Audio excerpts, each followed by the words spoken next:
కొంతవరకు తెలియదు. హలో, నాకు కొంచెం కథ తెలుసు సినిమా సంబంధించి. సినిమా చూసి ఏం చెప్పాలంటే నేను షాక్ అయ్యాను.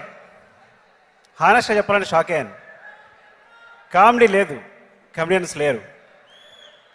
ఒకసారి కొట్టేశాడు శివ సక్సెస్ శ్రీమంతుడులా. ఓకే, ఈసారి ఏం ధైర్యం అంటే తారక్ ఉన్నాడనే ధైర్యం అతనికి. అంటే మీరు నిజం చెప్తున్నా, నాకు చాలా చాలా ఎమోషనల్ కనెక్షన్ తారక్తో. తారక్ ఎలా అనుకున్నా ఐ ఫీల్ లైక్ నిజంగా. అంటే ఓకే అంటే ఓకే, సినిమా బాగుంది, డెఫినెట్గా బాగుంది, నాకు నచ్చింది. నేను తారక్ కాల్ చేశాను, బాగుంది తారక్. కానీ ఇట్స్ లైక్ ఏ రేంజ్కి వెళ్తుంది సినిమా అంటే మళ్ళీ అంటే ఐ థింక్ ఒక అంటే ఎంతవరకు ఆగిపోతుంది నాకు కొంచెం అంటే ఏదో ఒక చిన్న లోపల డౌట్ ఉందన్నమాట. డెఫినెట్గా డౌట్ ఉంది. కానీ ఒక్కసారి రిలీజ్ అయ్యి బ్లాస్ట్ అయిన తర్వాత ఐస్ మొత్తం బ్రేక్ అయిపోయింది.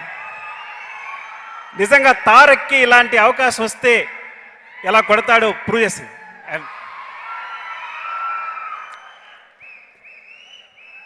అంటే ఆదిలో డైలాగ్ ఉంటుంది, చిన్న తొడగొట్టు అని.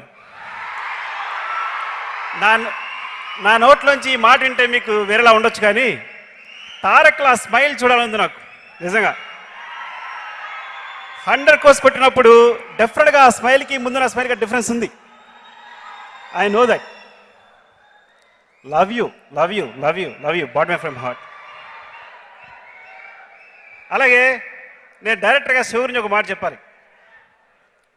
అంటే ఇప్పుడు ఫన్ యాక్టర్లా, కామెడీ యాక్టర్లా సినిమా తీయడానికి అంటే అని నమ్మే వాళ్ళందరికీ కూడా డెఫినెట్గా తను దాచి చూపించాడు. ఇది కొంచెం అతిశక్తిగా ఉండొచ్చు, కానీ మీకు సినిమా చరిత్రలో శివ ముందు శివ తర్వాత ఎలా చెప్తారో, కమర్షియల్ సినిమా చరిత్రలో డెఫినెట్గా కొట్టాల శివకు ముందు శివ తర్వాత అని చెప్తారు. అందులో నో డౌట్. డెఫినెట్గా we follow your food steps. Seriously నాకు అంతా బాగా ఇన్స్పైర్ చేశాడు శివ అనేది. ఇక మా ప్రొడ్యూసర్స్ చాలా అందంగా ఉంది ఇట్లా కంటిన్యూస్గా సెంచరీలు కొట్టడం అనేది. I'm very happy. నెక్స్ట్ ఆ ప్రొడక్షన్లో సినిమా చేసినందుకు చాలా చాలా ఆనందంగా ఉంది. And thanks to all. ఎవరికి ఏం చెప్పినా ఏమన్నా మర్చిపోయి ఉంటే కనుక